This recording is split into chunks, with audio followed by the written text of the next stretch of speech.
और चाइना में जाकर के चाइना के साथ उनकी इन जो हरकतों के खिलाफ आवाज उठानी चाहिए थी। लाल आंख कर करके चाइना को समझाना चाहिए था। No, not at all. Look, they are the bigger economy. I mean, what am I going to do? As a smaller economy, I'm going to go pick a fight with a bigger economy. It's not a question of reactive, it's a question of having common sense.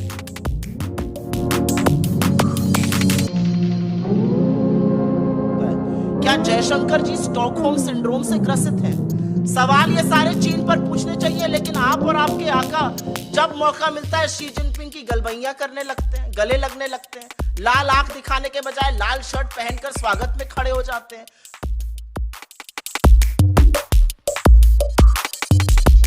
नमस्कार, मैं हूं रंजीत झा। प्रधानमंत्री नरेंद्र मोदी की लाल आंखें उस वक्त शर्मा गई होंगी या यूं कहें कि झुक गई होंगी जब उनके ही विदेश मंत्री ने भारत और चाइना के बीच चल रहे सीमा विवाद और हमारे जवानों की शहादत पर एक ऐसा बयान दे दिया जिसके चलते मोदी जी की लाल आंखों को झटका लग गया होगा, शायद थोड़ी धुंधली पड़ गई होगी। दरअसल विदेश मंत्री एस जयशंकर ने एक इंटरव्यू में कहा कि हम चाइना से पंगा नहीं ले सकते हैं। चाइना की इकोनॉमी हमसे बड़ी है और हमारी इकोनॉमी छोटी है, तो हम उनसे लड़ने क्यों जाएं? लेकिन वही चाइना जब हमारे सीमा में घुस रहा है और संसद में यह बयान देते हैं कि ना कोई घुसा था ना कोई घुसा है, और विदेश मंत्री का बयान कुछ दूसरा होता है, फिर यह भी स्वीकार करते हैं कि चाइना पर वो इसलिए अटैक नहीं कर सकते कि भारत की इकोनॉमी जो है वो छोटी पड़ गई है। लेकिन भारतीय अर्थव्यवस्था को लेकर बड़ी बड़ी डींगे हाँकने वाली यह मोदी सरकार अपने विदेश मंत्री के इस बयान पर क्या जवाब देगी? कांग्रेस ने इन्हें आड़े हाथों लिया। कांग्रेस की धाकर प्रवक्ता सुप्रिया सुलेनेत्र ने एस जयशंकर पर जोरदार निशाना साधा है। वहीं महुआ मोइत्रा ने भी एस जयशंकर पर एक ट्वीट किया है और उनके बेटे पर भी निशाना साधा है, क्योंकि एस जयशंकर ने जो इंटरव्यू दिया काफी लंबा इंटरव्यू था, मैं उसे सुन भी रहा था।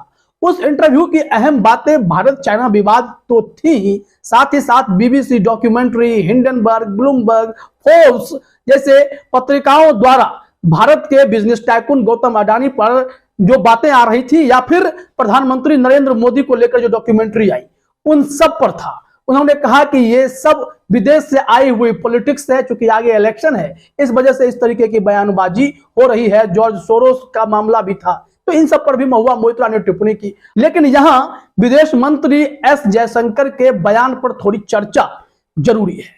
प्रधानमंत्री नरेंद्र मोदी तो मनमोहन सिंह की सरकार पर टिप्पणी करते थे कि चाइना से लाल आंखें करके बताना चाहिए था, उन्हें समझाना चाहिए था, उनसे टक्कर ले लेना चाहिए था।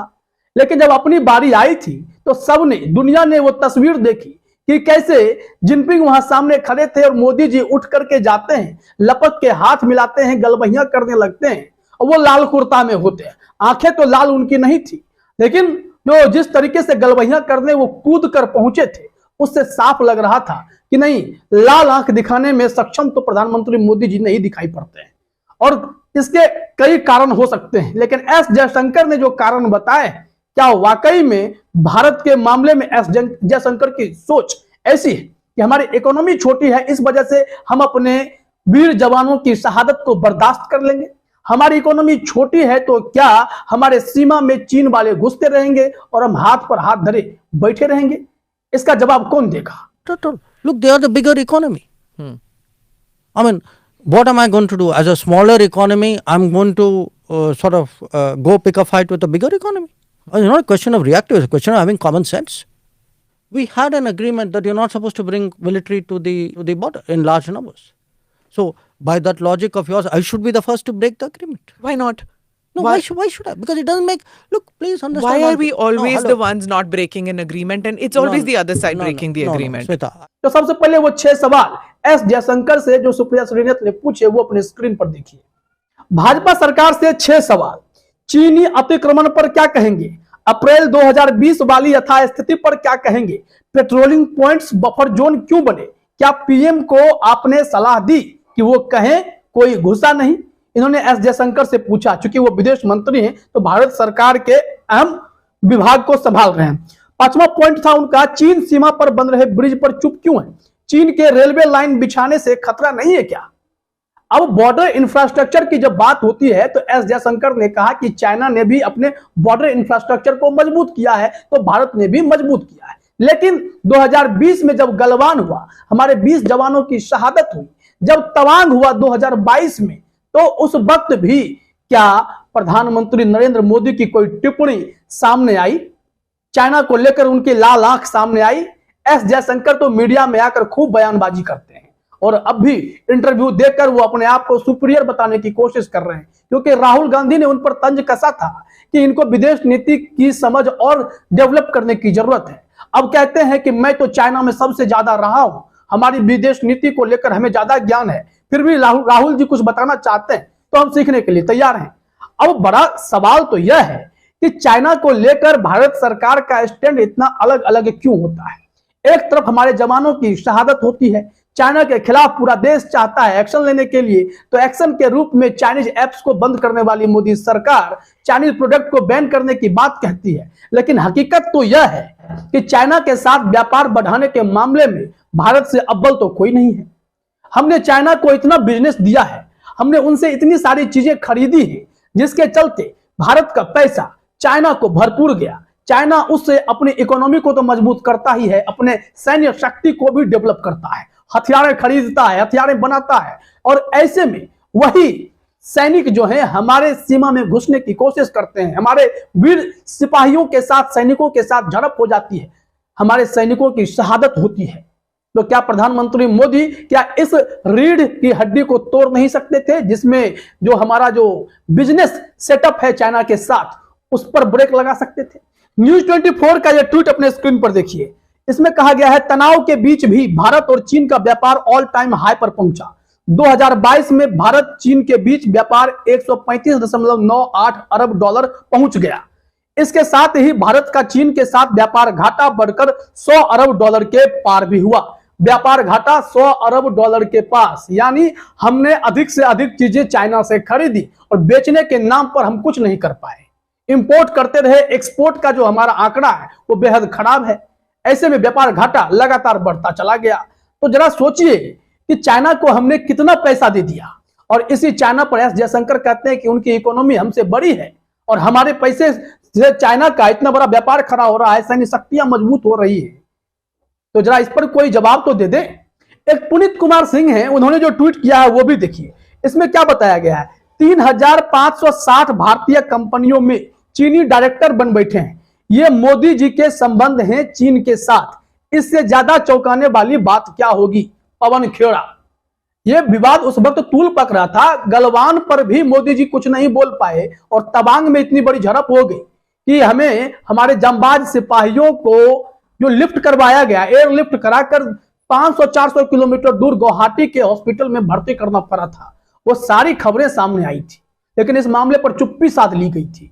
आखिर चाइना दुस्साहस करता रहेगा और हम अपनी पॉलिसी को ब्रेक नहीं करेंगे? एस जयशंकर का कहना है कि हमने एक एग्रीमेंट किया है कि हम लोग जो है अटैक पहले नहीं कर सकते, लेकिन चाइना वाले कर लेंगे। भाई क्यों कर लेंगे? ऐसा क्यों होगा? इसी को लेकर सुप्रिया सुले ने भी उनकी क्लास लगाई है। उन्होंने क्या कुछ कहा है जरा अपने स्क्रीन पर देखिए। आपको अपने ही जिसने आपके साथ गलत बर्ताव किया उसी से प्यार हो जाता है, स्टॉकहोम सिंड्रोम होता है। स्पेशली किडनैपिंग में इसका बड़ा यूज होता है। क्या जयशंकर जी स्टॉकहोम सिंड्रोम से ग्रसित है? सवाल ये सारे चीन पर पूछने चाहिए, लेकिन आप और आपके आका जब मौका मिलता है शी जिनपिंग की गलबैया करने लगते हैं, गले लगने लगते हैं, लाल आंख दिखाने के बजाय लाल शर्ट पहनकर स्वागत में खड़े हो जाते हैं। तो क्या आप स्टॉकहोम सिंड्रोम से सफर करते हैं? इस देश के विदेश मंत्री ने, डॉक्टर एस जयशंकर ने कुछ ऐसी बातें कही अपने राजनीतिक प्रतिद्वंदियों के खिलाफ, तो आप बयानबाजी करिए, इसमें कोई दिक्कत नहीं है और आप लगातार करते रहते हैं। वो कई बार फूहड़ होती है, वो कई बार इमैच्योर होती है, उससे भी दिक्कत नहीं है। लेकिन जो आपने कल चीन को लेकर एजेंसी को दिए अपने वक्तव्य में बोला, वो वाकई में चिंताजनक है। और वो चिंताजनक इसलिए है कि क्योंकि आपने एक तरह से भले राहुल गांधी का अपमान करने की कोशिश की हो, आपने अपमान तो भारतीय सेना, उनके शौर्य और उनके पराक्रम का किया और इस देश की भूभागीय अखंडता पर एक बहुत बड़ा सवाल उठा दिया। उनका कहना था, और मैं यहां पर कोट करती हूं, they meaning China is the bigger economy, we are the smaller economy, we can't go and pick a fight with them. 20 जवानों की शहादत हुई है 2020 में गलवान वैली में, और हमारे देश के विदेश मंत्री कह रहे हैं क्योंकि हम छोटी अर्थव्यवस्था है तो हम बड़ी अर्थव्यवस्था को अटैक नहीं कर सकते, चीन आपके घर में घुसकर बैठा है। और ये कौन बोल रहा है? एक हमारे यहां लोकोक्ति होती है, उसका बड़ा पॉपुलर सेइंग है वो, सूप तो सूप बोले छलनी जिसमें 72 छेद। क्योंकि इसी इंटरव्यू में उन्होंने और डींग हाँकते हुए बोला कि मैं लॉन्गेस्ट सर्विंग चीन में भारतीय का राजदूत रहा हूं, longest serving Indian ambassador in China. ये डींग भी उन्होंने हाकी। तो ये कह देना कि हम छोटी इकोनॉमी है, हम बड़ी इकोनॉमी को जाके अटैक थोड़ी कर देंगे। आप क्या कर रहे हैं भारतीय सेना के शौर्य पराक्रम, उनके हौसले के साथ? आपको क्या कहना है उन सैनिकों का जो बर्फ में, आंधी में, गर्मी में, बरसात में खड़े होकर हमारी भूभागीय अखंडता का, हमारे बॉर्डर्स की सुरक्षा करते हैं, कि हम छोटी इकोनॉमी है? उस तरह से तो महा पावर्स के सामने विश्व के छोटे देशों को लड़ना ही नहीं चाहिए। तो देखा आपने, सुप्रिया श्रीनाथ ने यह कहा कि विदेश मंत्री एस जयशंकर अब तक के सबसे असफल विदेश मंत्री हैं। उन्होंने कहा कि भारत की अखंडता पर आपने सवाल खड़े कर दिए, और एस जयशंकर ने इकोनॉमी की तुलना करके जो बातें कही हैं उससे भी हमारे उन जांबाज सैनिकों का अपमान हुआ जिन्होंने शहादत दे दी अपने मुल्क की रक्षा के लिए। सीमा पर चाइना न घुस सके, उन्हें रोकने के चक्कर में जितने लोगों की जानें गई, क्या उस पर भी एस जयशंकर 2 लाइन बोल सकते थे? अब जो बातें कही हैं उससे तो अपमान ही हो रहा है। अब बात कर लेते हैं एस जयशंकर के दूसरे बयान की, जिसमें कई विदेशी रिपोर्ट आए, चाहे वो हिंडनबर्ग की हो, ब्लूमबर्ग की हो, फोर्ब्स की हो या फिर बीबीसी डॉक्यूमेंट्री की हो। उनका कहना था कि ऐसे ही समय में अचानक से इसमें बढ़ोतरी देखी जा रही है। ये सारी रिपोर्टें क्यों आ रही हैं? मोदी जी को क्या बदनाम करने के लिए ये रिपोर्ट आ रही है? अगर एस जयशंकर के बातों को समझने की कोशिश करें तो जॉर्ज सोरोस ने जो टिप्पणी की उससे भी भाजपा आहत हो गई। उन्होंने, स्मृति ईरानी ने बयान जारी करके कहा कि देश के तमाम नागरिकों को जवाब देने की जरूरत है। लेकिन बड़ा सवाल यह है कि महुआ मोइत्रा ने एक ट्वीट जो किया उसमें एस जयशंकर को जवाब देते नहीं बनेगा। उन्होंने लिखा, so honourable minister of external affairs currently moonlighting as minister of double think and news speak clearly seems to have forgotten his son worked for Aspen Institute funded by George Soros। इनका कहना था कि इन दिनों हमारे माननीय विदेश मंत्री जो हैं वो डबल थिंकिंग हैं और न्यूज स्पीक बन चुके हैं, मतलब खूब सुर्खियों में आ रहे हैं, खूब बयानबाजी कर रहे हैं। लेकिन लगता है वो भूल गए हैं कि उनका बेटा जॉर्ज सोरोस द्वारा फंडेड एक इंस्टीट्यूट एस्पेन के लिए काम कर चुका है। इस पर क्या कहेंगे? आखिरकार महुआ मोइत्रा ने यहां भी विदेश मंत्री को अपने तर्क से खामोश करने की कोशिश की और विदेश मंत्री को इसका जवाब देना भी चाहिए। कई मोर्चों पर भारतीय जनता पार्टी इस बीच घिरी हुई लग रही है।